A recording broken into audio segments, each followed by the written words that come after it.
This dreary, desolate landscape holds a few secrets for those brave enough to seek them.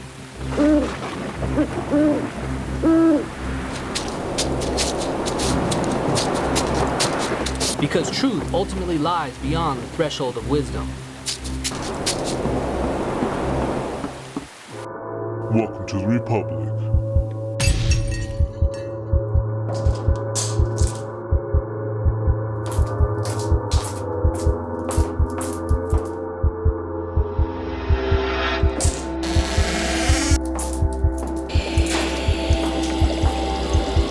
Excellent. You're right on time. Let us continue our project of increasing the capacity of computers. Although I encountered some limitations with my last build, so this time we'll break through those barriers to create a mega build! I've overestimated the rejuvenating abilities of the human tissue, which needs a constant flow of electricity in order for the cells not to decay. This time I'll insert my system directly into the chest cavity to provide a constant source of power. Since this is a mega build, we'll start from scratch. The 7 pillars of building a computer involve a motherboard, CPU processor, DRAM, graphics card, storage drive, power supply unit, and a computer case. An important thing to understand about a computer build is that it's all about your motherboard, which will dictate what can and cannot be operated by the computer. Equally as important is the power supply unit, because depending on the wattage, only certain devices can be used. These two components shape the character and capacity of the entire system, so choose wisely. This might get expensive, because to complete this build, we'll need all of this. Because this isn't for the timid or the cheap, but for advanced computer users who desire maximum capacity and optimal performance. A system that you'll be using for the next 5 to 8 years. So spoil yourself a little. Now we'll need to make some important decisions. First, we must choose a motherboard. This is all about personal preference and those pennies. What flavor can you afford? Here it's clear it's a choice of champions.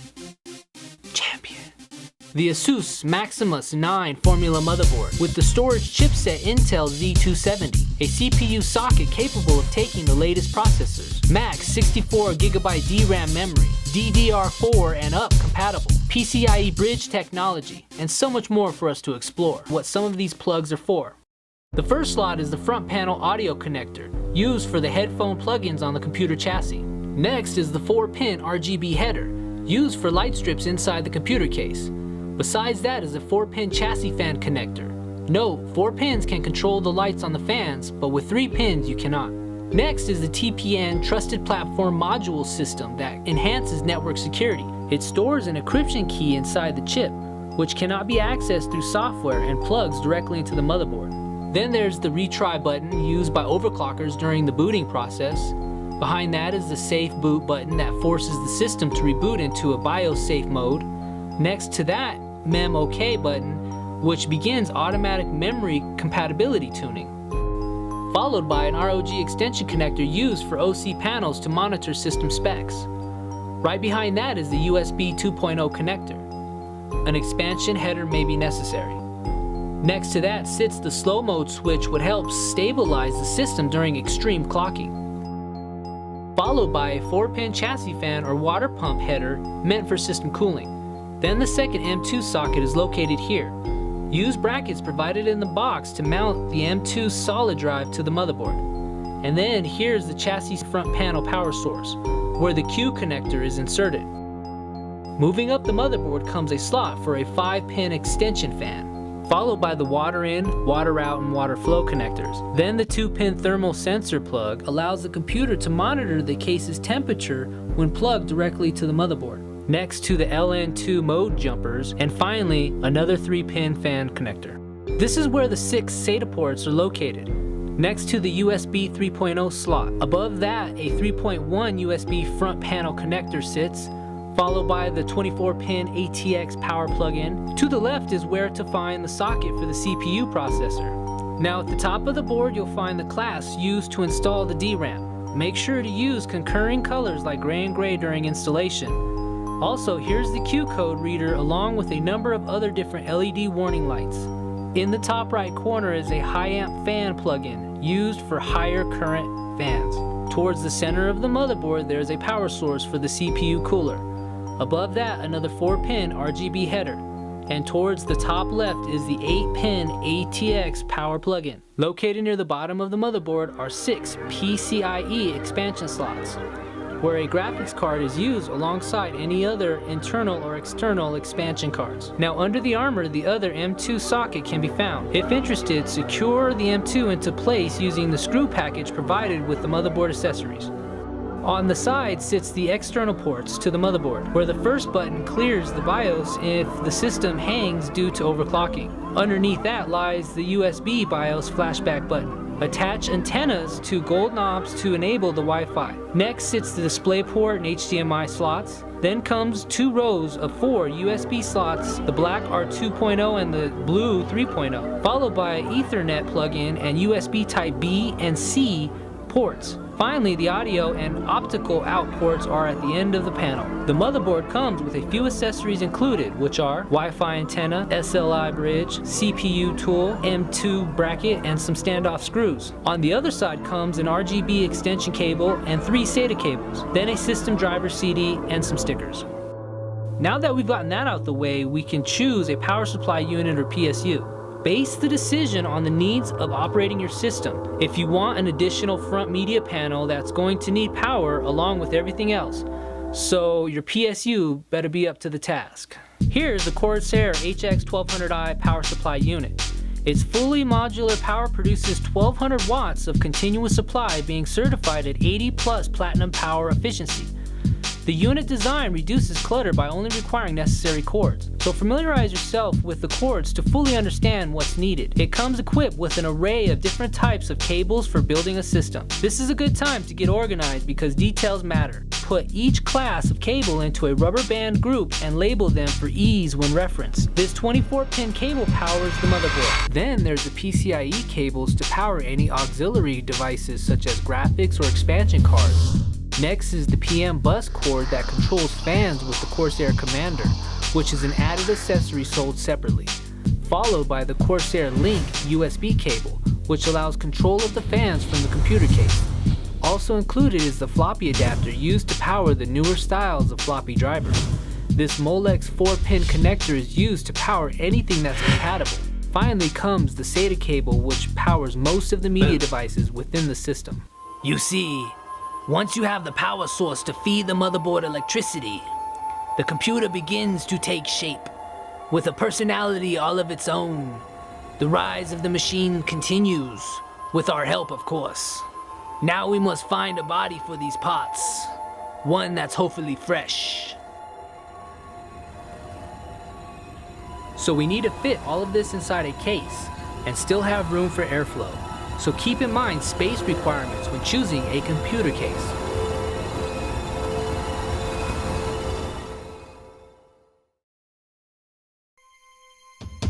Here's a Corsair 780T computer case with the front panel equipped with dual 140mm intake fans and room for 2 individual media players on the dashboard above. A view from underneath shows 2 sliding doors giving access to the fans located in the bottom of the case. From above, the top of the case holds either 3 120mm or 2 140mm cooling fans for temperature control. The 780T Graphite series is ideal for premium builds because of the fully detachable doors making for easy internal access. The wiring for the front panel is neatly organized using tied cables fed through a rubber access point in the chassis.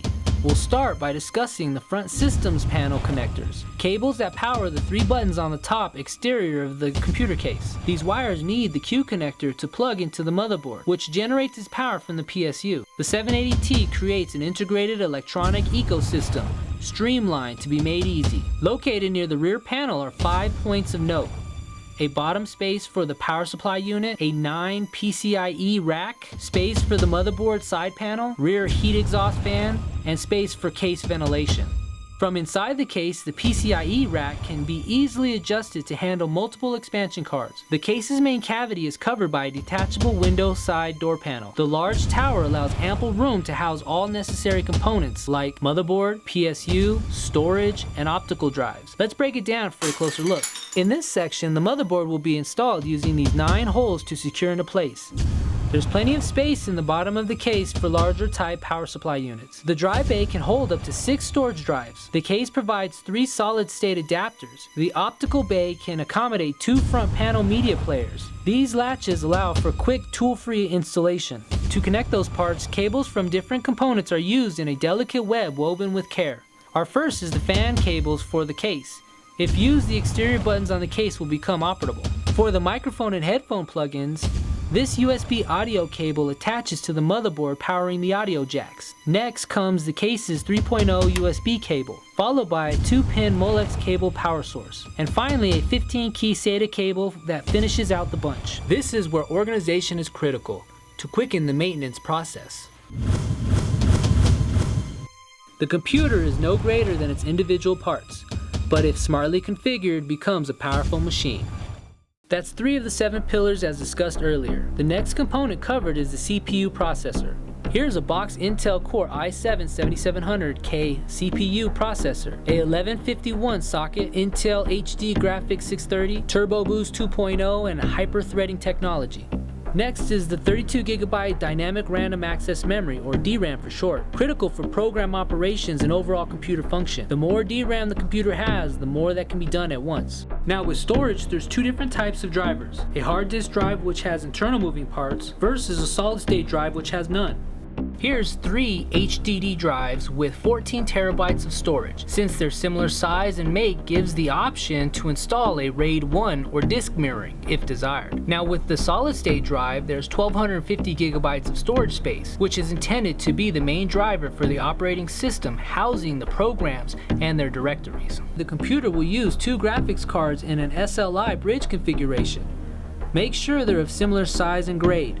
Once the ends are plugged into each card, the bridge acts as a circuit board connecting them into the system. Now finally, the 7th pillar is the graphics cards, critical for processing imagery data in conjunction with the CPU. This 3.0 USB hub adapter comes with 4 external Type A slots and 1 Type C slot, along with an internal 20-pin 3.0 USB plug-in and a 15-key SATA power connector. If more plug-in ports are needed for additional peripherals, use another graphics card to help complete your build.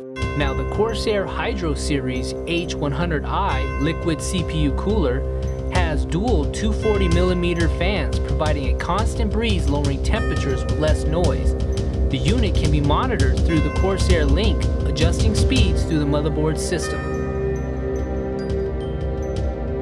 As cables now occupy limited spots on the motherboard, a 2.0 USB expansion header is needed. This 9-pin motherboard header gives additional slots to expand capacity. On the back are some 3M stickers to secure unit into place on the computer case. Now the Phanteks motherboard RGB LED adapter allows light strips to be plugged directly into the motherboard and managed within the system, versus being plugged into the PSU and managed with the handheld controller. Next is the Ergu multicolor 20-inch LED light strip kit, great for giving your system some flair.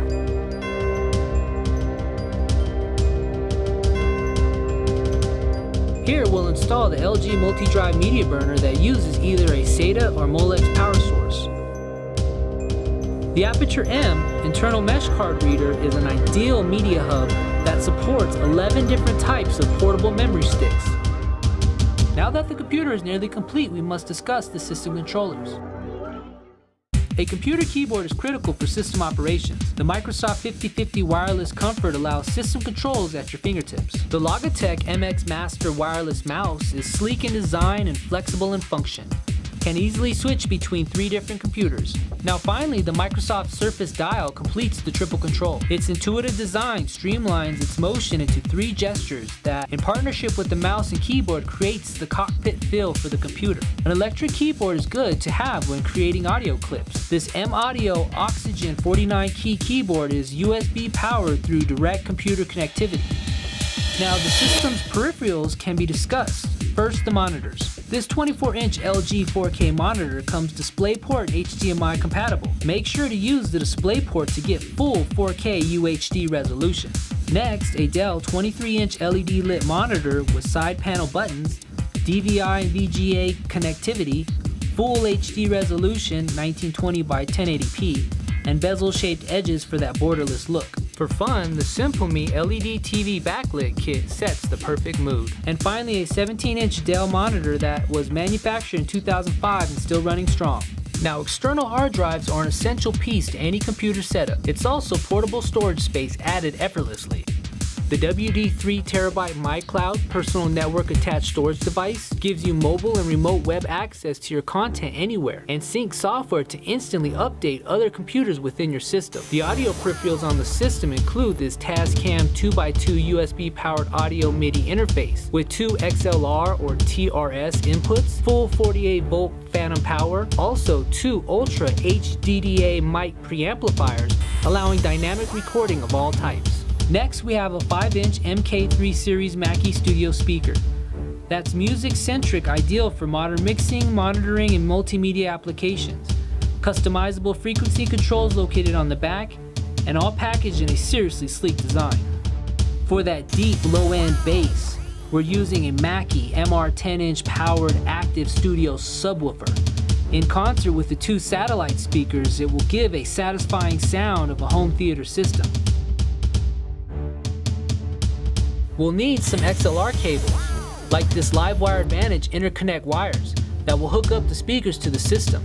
Here's an HP OfficeJet Pro 8710 wireless all-in-one photo printer. It has mobile printing that uses the HP ePrint app that doesn't need a network connecting wirelessly. It also copies, scans, AirPrints, 2-sided duplex printing, and all operated by a touchscreen interface. An often overlooked component of the system is the power strip, essential for running most electronics, but not all are made equally. Here's a strip with 8 outlets, 2 USB charging ports, a built-in broadband network, and surge protects up to 3600 joules. At this point, the setup is nearly complete, but unfurnished. This sturdy platform built from a closet shelf and 2 pieces of wood nailed together becomes a necessary piece for any oversized computer setup. Of course, you have your desk, but also you'll need somewhere to sit. Don't want to use just anything now. A chair is so much more than just a seat.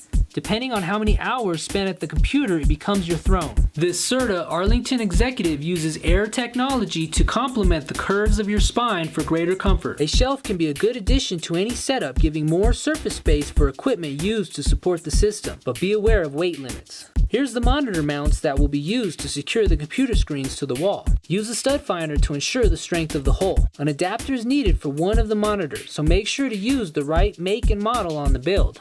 It's good to have noise reduction foam to help capture the sound waves. Plus, it looks cool on the wall. Speaking of noise reduction, here are some AKG Pro Audio K702 channel studio headphones. Patented VeriMotion 2-layer diaphragm and sophisticated open technology for sound without compromise. Of course, we'll need a hard shell bin for headphone transport and storage. So we have here a CaseBuddy extra large carrying case for protection with just the right fit. When the headphones are in use but in between sessions, we'll hang them on the Brainwaves Hinja headphones desk hanger. It's organized awesomeness. Now we need to make sure there's internet access. We have this Netgear Ethernet hub with 3 network slots, or the power strip which has 2 network slots for our broadband internet connection. That's where we'll use these 25-foot cables to plug into the router. And also the motherboard comes with a Wi-Fi setting that can deploy an antenna to provide Wi-Fi to the room. Although we're living in a wireless world, this build will require many different types of cables to make this computer operational. Make certain you have the proper combination of cables to avoid buying twice. Now for all those loose cables and wires, use some Velcro to tie them together. Be aware of static discharge. It's always good to protect against static electricity, and that wristband will do just that, because being safe is better than being sorry. Let's latch up and begin. Now that we've covered the basics, it's time for everything else. I think it's time for us to build our creation. Since we've done the diligence and learned about the components and where to attach them, the build should be rather easy to put together now.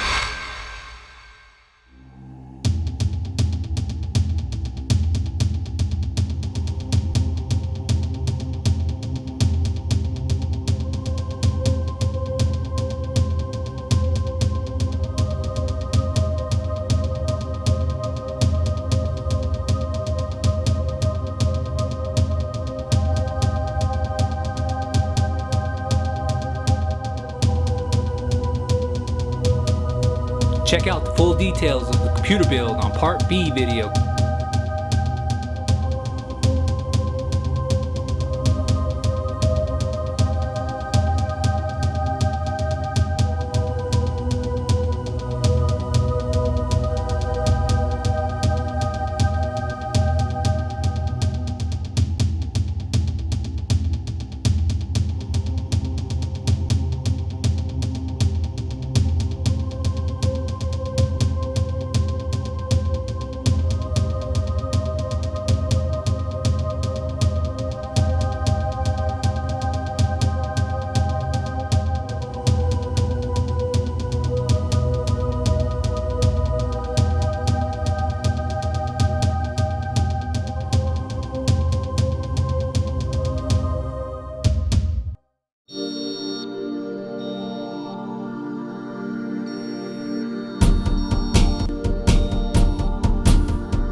reveal in its full glory.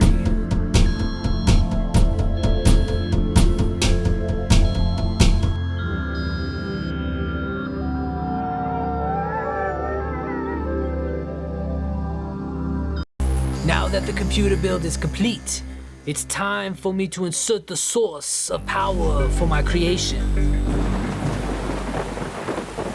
But first, I must attach his head.